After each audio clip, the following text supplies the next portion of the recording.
Dari kelompok 4 akan menjelaskan macam-macam materi Kapita Selekta Pemikiran Ekonomi Syariah. Anggota kami yang pertama ada Rahma Kamila, Rahmadanti, Rahmalianizma, saya sendiri Rahmi Romasuri, dan Raisa Isna. Materi pertama yang saya akan jelaskan yaitu perkembangan perbankan syariah dan hukum perbankan syariah. Yang pertama, perkembangan perbankan syariah di Indonesia mulai dilakukan pada tahun 1990 oleh Majelis Ulama Indonesia. Kemudian, pada 1 November 1951 diwujudkan dengan berdirinya Bank Muamalat Indonesia. Perkembangan awal perbankan syariah dengan disahkan UUD nomor 7 tahun 1952 tentang perbankan. Kemudian diubah dengan Undang-Undang nomor 10 tahun 1958 dan di tahun 1958 terjadi krisis ekonomi di Indonesia. Kemudian ada perkembangan hukum perbankan syariah yang pertama kali dijelaskan melalui Undang-Undang nomor 7 tahun 1952 tentang perbankan, yang penjelasannya tidak menggunakan istilah bank syariah. Bank berdasarkan prinsip bagi hasil merupakan bank syariah baru yang dapat ditarik penjelasannya dari pasal 1 PP nomor 72 tahun 1992 tentang bank berdasarkan prinsip bagi hasil. Kemudian di tanggal 21 Oktober 1953 didirikannya Badan Arbitrase Muamalat Indonesia atau disingkat BAMI dengan tujuan menyelesaikan kemungkinan terjadinya sengketa muamalat dalam hubungan perdagangan, industri, keuangan, dan lain-lain. Tahun 1992, Bank Indonesia telah disahkannya dengan dikeluarkannya Undang-Undang nomor 10 tahun 1958 tentang perubahan dari UU nomor 7 tahun 1992 tentang perbankan. Kemudian pemerintah bersama DPR merancang Undang-Undang nomor 21 tahun 2008 pada tanggal 16 Juli yang secara khusus untuk mengatur perbankan syariah. Sekian dari saya tentang penjelasan materi 1. Kemudian ada yang mau bertanya?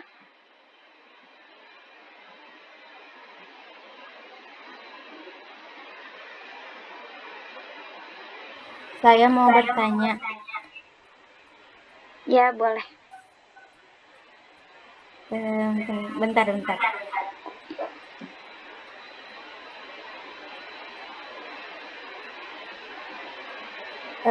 Pada tahun 1998 terjadi krisis ekonomi. Apa penyebab krisis ekonomi tersebut dan bagaimana cara mengatasinya? Penyebab dari krisis ekonomi di tahun 1998 itu disebabkan karena menurunnya nilai tukar rupiah terhadap dolar. Penurunnya nilai tukar rupiah terhadap dolar itu banyak faktornya. Salah satunya itu karena permainan spekulan dari dalam dan dari luar negeri. Nah, para spekulan tersebut itu tidak semata-mata menggunakan dana pribadinya, tapi juga dia tuh meminjam dari sistem perbankan. Terus ada faktor lainnya juga yang jadi penyebab terjadinya krisis ekonomi itu karena adanya utang swasta. Hal ini tuh disebabkan karena nilai rupiah dapat ditekan karena ketersediaan devisa tidak dapat memenuhi utang jatuh tempo dan bunganya. Terus yang ketiga penyebabnya ada kesalahan sistem perbankan dan pemerintahan. Ini tuh disebabkan karena pemerintah yang udah ngelakuin tindakan kurang tepat dengan membuat nilai tukar rupiah melebihi seharusnya dan suku bunga itu meningkat. Terus cara mengatasinya Itu penyebabnya tuh terjadinya krisis ekonomi di akhir 1957 sampai 1958. Nah, maka dari itu pemerintah itu melakukan upaya restruksi perbankan dan penerapan ekonomi makro untuk mengatasi krisis ekonomi. Terus selain itu juga pemerintah membentuk Badan Penyihatan Perbankan Nasional atau BPPN yang bertugas untuk melakukan restrukturisasi menyeluruh sistem perbankan nasional. Jadi itu penyebab sama cara mengatasinya. Gimana, Rahma? Oke, terima kasih.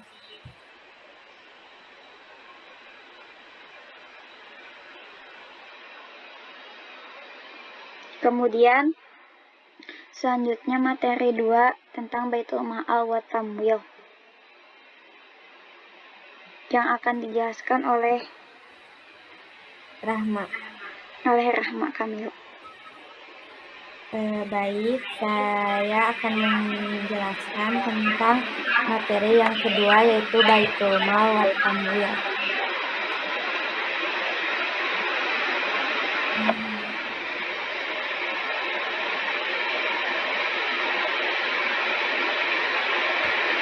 Yang pertama, definisi BNP adalah gabungan dari kedua istilah yaitu Baitul Mal dan Biatul Tamwil.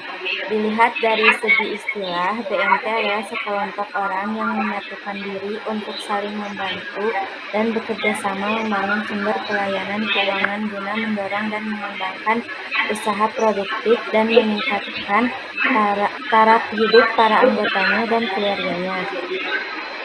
Status hukum BNP menurut UU Nomor 1 Tahun 2013 tentang Lembaga Keuangan Mikro, BNP dapat memilih yaitu perseroan terbatas dan koperasi. Selanjutnya ada sejarah Baitul Mal. Yaitu yang pertama, berdirinya BNP terinspirasi dari Baitul Mal. Yang kedua, sebagai solusi untuk masyarakat agar tidak lari ke rentenir. Yang ketiga, BNP secara kelembagaan didampingi atau didukung oleh pusat inkubasi bisnis usaha kecil. Terus ada teori hukum. Teori hukumnya yaitu Pasal 4 tentang LKM, Pasal 5 ayat 1 dan 2 tentang badan hukum yang dapat digunakan oleh LKM adalah koperasi atau perseroan terbatas. Yang ketiga, Pasal 12 ayat 1 dan 2 tentang LKM dapat melakukan kegiatan operasional secara konvensional maupun prinsip syariah. Yang keempat, Pasal 13 tentang LKM Syariah wajib membentuk Dewan Pengawasan Syariah. Yang kelima, Pasal 19 UU Nomor 1 Tahun 2013 tentang aturan untuk dapat membentuk lembaga penjamin simpanan bagi LKM khusus BNP. Yang keenam, Pasal 23 ayat 1 dan 2 tentang pencabutan izin LKM. Yang ketujuh, Pasal 24 tentang perlindungan bagi pengguna jasa LKM. Yang ke-8, Pasal 25 tentang pencegahan terjadinya sengketa atau dan ke-9 pencabutan izin. Dan ke-10 Pasal 26 tentang jasa pelayanan pengaduan nasabah. Selanjutnya ada urgensi perlindungan hukum terhadap nasabah BNP yang dibutuhkan. Itu Pasal 1 buku 1 tentang perlindungan konsumen. Yang kedua, Pasal 2 tentang perlindungan konsumen. Jadi kesimpulannya adalah secara singkat, BNP merupakan koperasi yang memakai prinsip syariah. Berdirinya BNP di Indonesia terinspirasi dari Baitul Mal. Dimulai dari awal berdirinya Bank Muamalah Indonesia timbul peluang untuk mendirikan bank yang berprinsip syariah. Adapun teori hukum mengenai BNP tercantum pada UU Nomor 1 Tahun 2013, UU Nomor 25 Tahun 1992, dan UU Nomor 8 Tahun 1999. Segitu yang dapat saya sampaikan.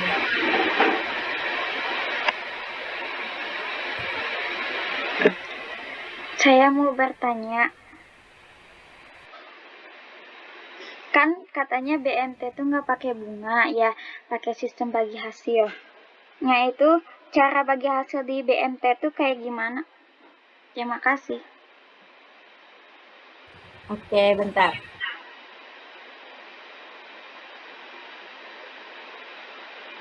Cara bagi hasil? Iya.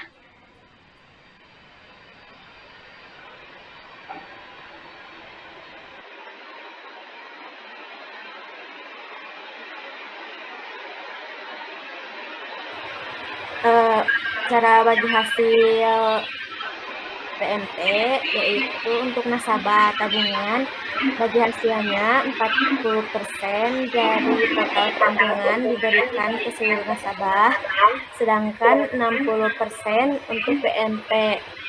Sedangkan pembagian bagi hasil untuk masing-masing nasabah dilihat dari proporsi jumlah tabungan para nasabah dibagi total keseluruhan modal dikalikan 40% hasil keuntungan.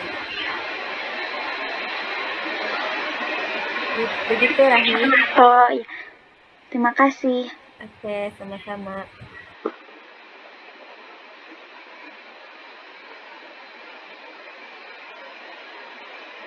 Selanjutnya materi ketiga akan disampaikan oleh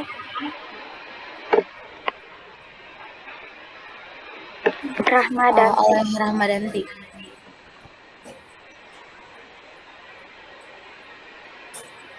Baik, sekarang saya akan menjelaskan tentang materi asuransi.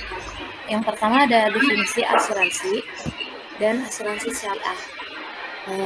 Kalau asuransi konvensional sendiri itu menurut Undang-Undang Nomor 2 Tahun 1992 Pasal 1, yang dimaksud dengan asuransi atau pertanggungan itu adalah perjanjian antara dua pihak atau lebih dengan mana pihak penanggung mengikatkan diri kepada tertanggung dengan menerima premi asuransi untuk memberikan penggantian kepada tertanggung karena kerugian, kerusakan, atau kehilangan keuntungan yang diharapkan, atau juga tanggung jawab hukum kepada pihak ketiga yang mungkin akan diderita tertanggung yang timbul dari suatu peristiwa yang tidak pasti, atau untuk memberikan suatu pembayaran yang didasarkan atas meninggal dan hidupnya seorang yang dipertanggungan. Nah, kalau asuransi syariahnya sendiri itu menurut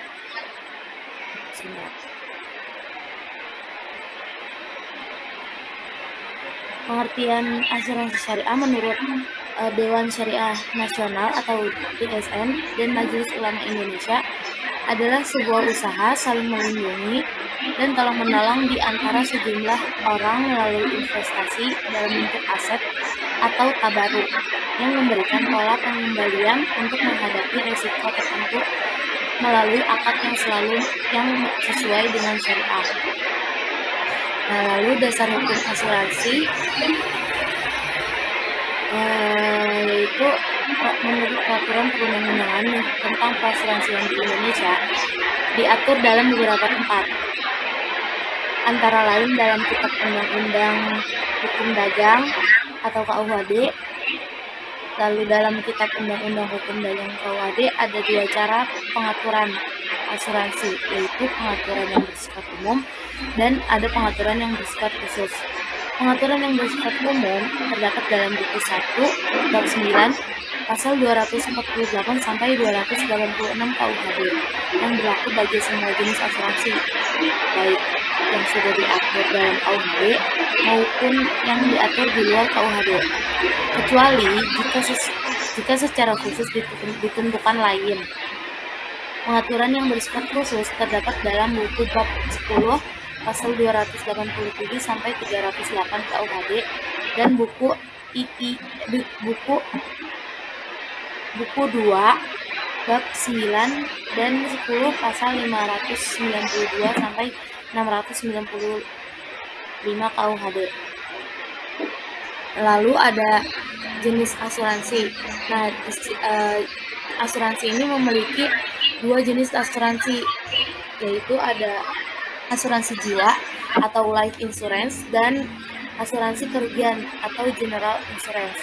Dalam asuransi jiwa itu meliputi ada asuransi jiwa, ada asuransi kesehatan, dan ada asuransi investasi. Nah, kalau di general insurance atau asuransi kerugian itu ada asuransi kebakaran, asuransi kendaraan bermotor, kapal, dan pengangkutan. Jadi ketika seseorang mengalami kerugian atas kehilangan motor atau kerusakan rumah, nah nanti pihak asuransi akan mengganti kerugian tersebut kepada si yang mengalami kerugian dengan kontrak yang sudah disetujui sebelum kejadian tersebut. Lalu ada tujuan asuransi. Nah, tujuan asuransi itu yang pertama untuk pengalihan risiko. Tujuan asuransi yang paling utama ialah untuk pengalihan risiko. Dalam teori pengalihan risiko tertanggung menyadari adanya ancaman bahaya terhadap harta kekayaan miliknya atau terhadap jiwanya. Nah, yang kedua sebagai pembayaran ganti rugi. Tujuan asuransi yang berikutnya ini adalah pembayaran ganti rugi. Dalam hal ini terjadi peristiwa yang menimbulkan kerugian, maka tidak ada masalah. Nah, yang ketiga, pembayaran santunan. Tujuan asuransi yang berikutnya yaitu untuk pembayaran santunan.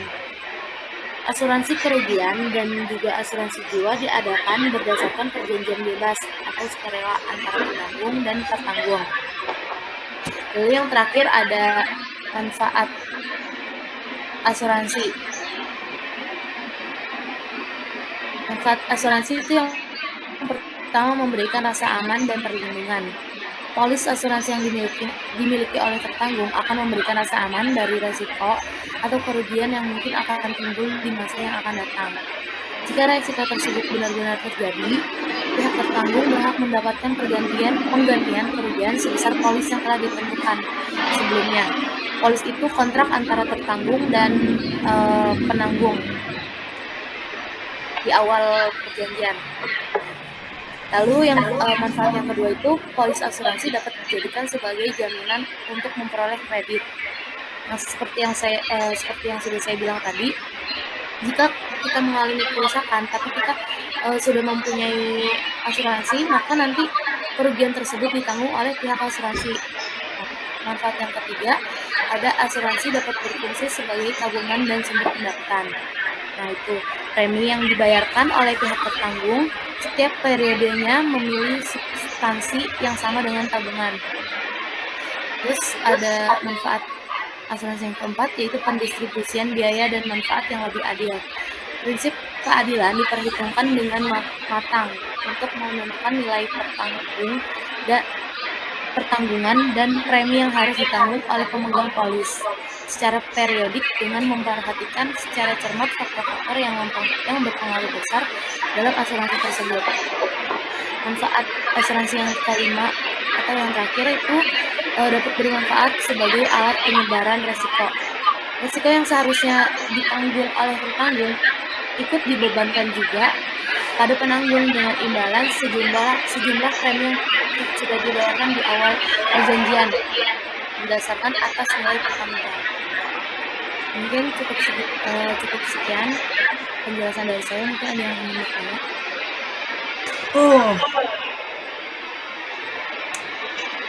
Mau nanya, apa perbedaan antara asuransi jiwa dan asuransi kesehatan?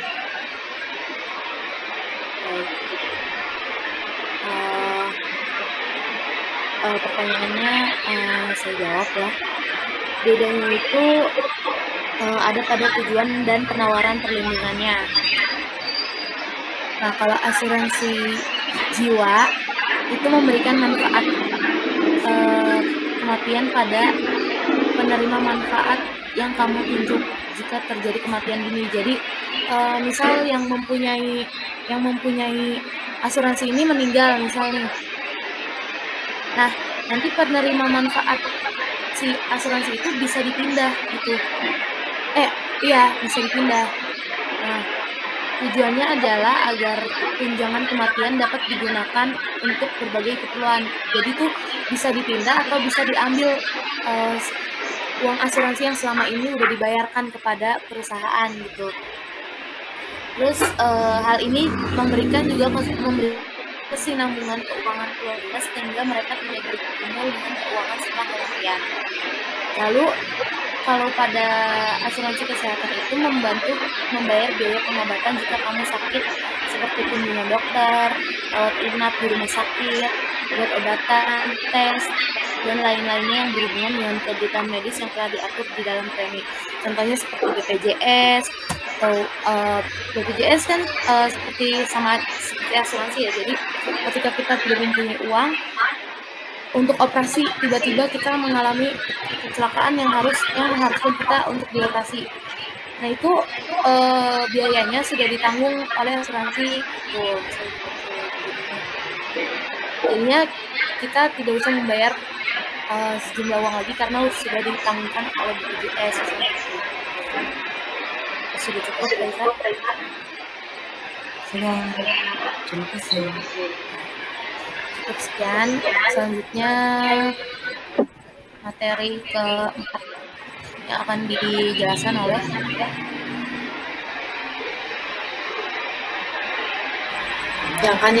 oleh saya Rahmalia Nizma.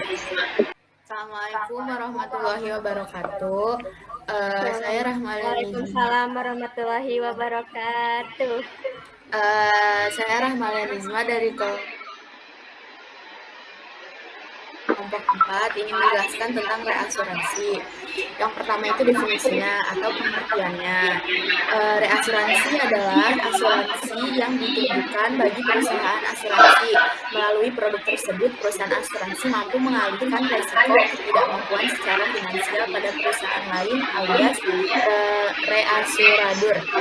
Jadi, beban finansial yang ditanggung oleh perusahaan asuransi di situasi tertentu bisa diminimalkan atau diminimalisir.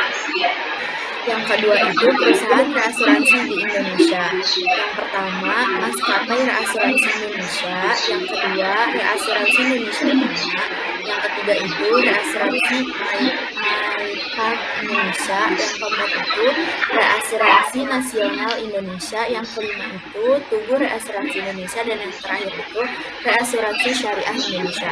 Yang ketiga itu metode reasuransi. Metode reasuransi itu terbagi menjadi 4. Yang pertama itu perjanjian, yang kedua itu fakultatif, yang ketiga itu wajib, dan yang keempat itu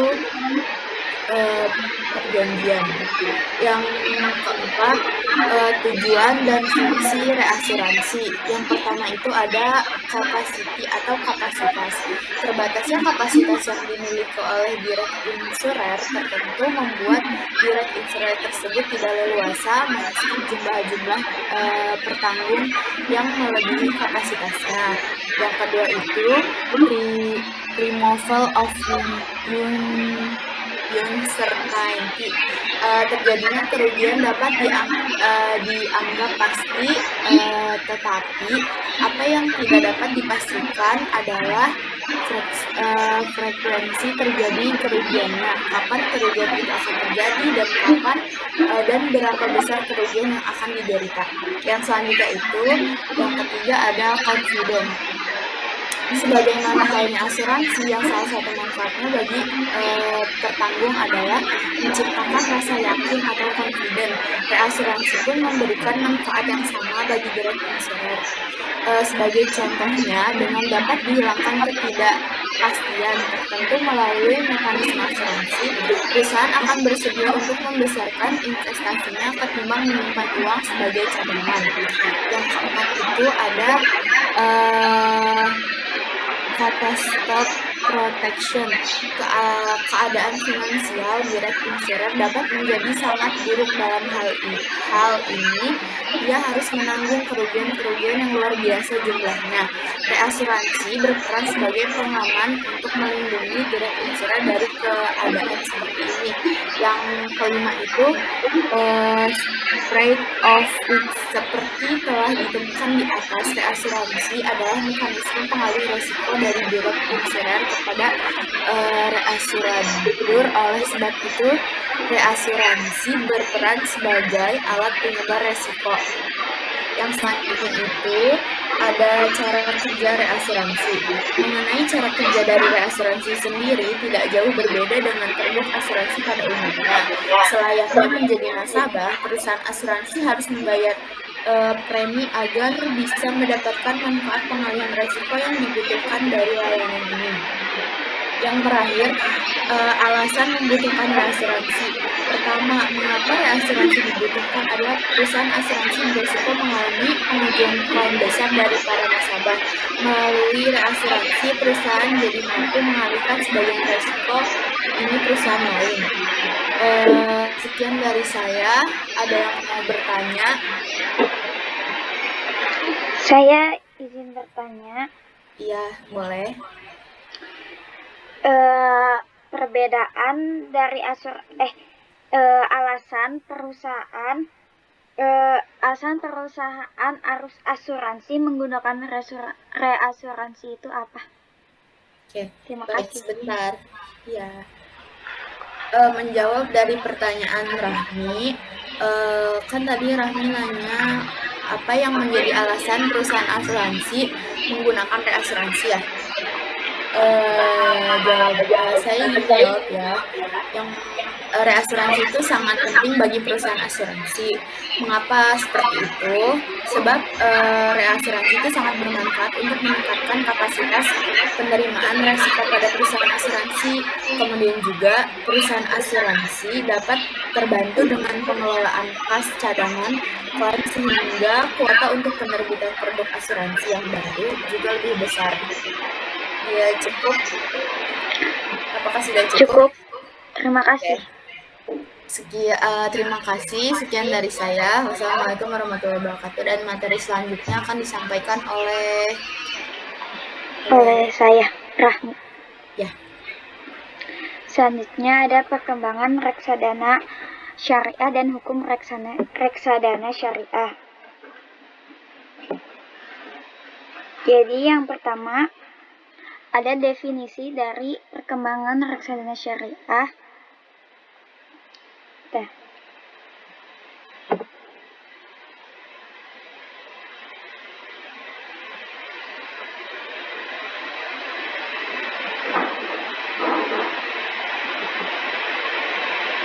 Jadi yang pertama ada definisi reksadana syariah. Reksadana syariah adalah reksadana yang beroperasi menurut ketentuan dan prinsip syariah Islam, baik dalam bentuk akad maupun prinsip syariah Islam. Baik dalam bentuk akad antara pemodal sebagai pemilik harta, sahib atau mal, rob al-mal, dengan manajer investasi sebagai wakil sahib al-mal, maupun antara manajer investasi sebagai wakil sahib al-mal dengan pengguna investasi.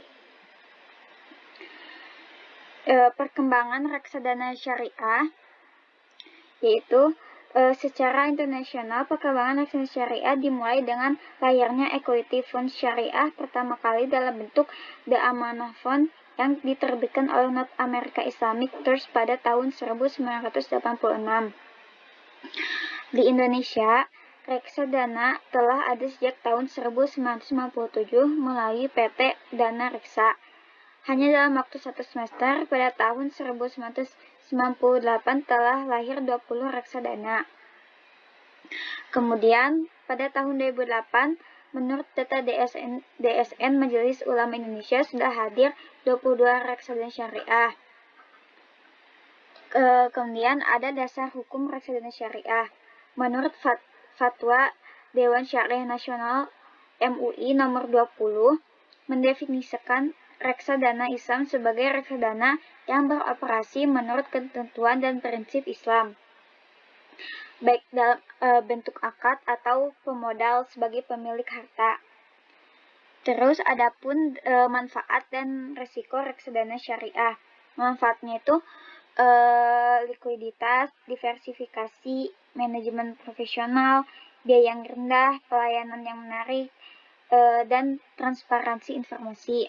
Kemudian ada resikonya. Resikonya itu berkurangnya nilai unit penyertaan, politik dan ekonomi, risiko pasar, inflasi, nilai tukar, dan risiko spesifik.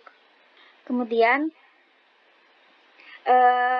ada perbandingan reksadana syariah dan konvensional. Kinerja reksadana saham konvensional lebih baik dibanding dengan reksadana saham syariah.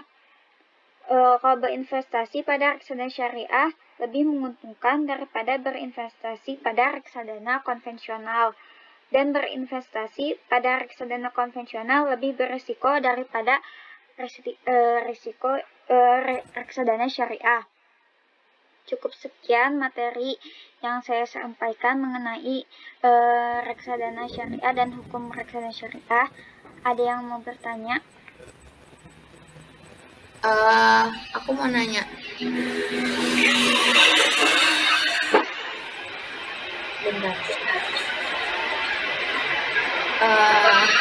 Pertanyaannya, apa perbedaan antara obligasi dan reksadana?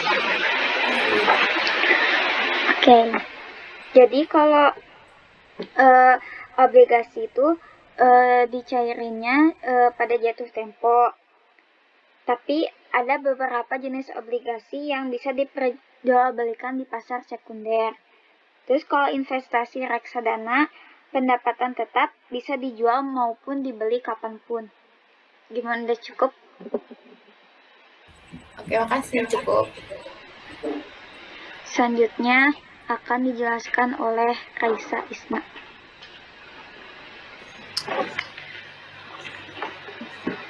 Saya akan menjelaskan tentang obligasi syariah dan surat berharga berjangka menengah syariah. Definisi obligasi syariah yaitu jenis obligasi yang menawarkan imbal hasil atau return relatif yang lebih tinggi dibandingkan bunga deposito. Terus dasar hukum obligasi syariah. Pendapat ulama tentang yang pertama, pendapat ulama tentang keharaman mendapatkan bunga. Yang kedua, pendapat para ulama tentang keharaman obligasi yang penghasilannya berbentuk bunga. Yang ketiga, pendapat ulama tentang obligasi syariah yang menggunakan prinsip murabahah, musyarakah, istisna, dan salam. Terus jenis-jenis obligasi syariah. Yang pertama ada obligasi syariah sukuk mudharabah, yang kedua ada obligasi syariah sukuk tijarah, yang ketiga ada obligasi syariah sukuk negara, dan yang keempat ada obligasi syariah sukuk korporasi. Sekian, ada yang mau nanya?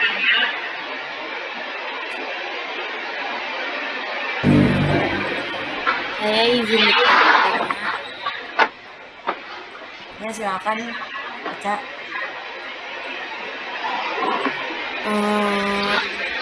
Apa yang menjadi perbedaan antara obligasi konvensional dan obligasi syariah? Terima kasih. Izin menjawab dari pertanyaannya Rahmadanti.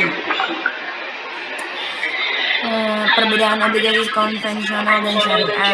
Dari sisi orientasi, obligasi konvensional menitik beratkan kepada keuntungannya. Kalau misalkan obligasi syariah mengesampingkan di samping memperhatikan keuntungan, obligasi ini harus memperhatikan pula sisi halal haramnya. Jadi kan kalau misalkan obligasi konvensional itu dia cuma ngeliatin untungnya doang gitu, nggak memperhatiin prinsip-prinsip syariah gitu. Beda sama obligasi syariah.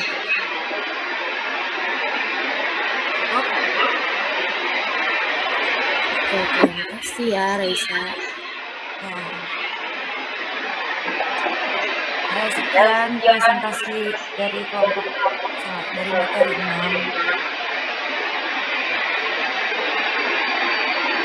6. Sekian dari kami kelompok 4. Mohon maaf bila ada kesalahan. Wassalamualaikum warahmatullahi wabarakatuh. Assalamualaikum.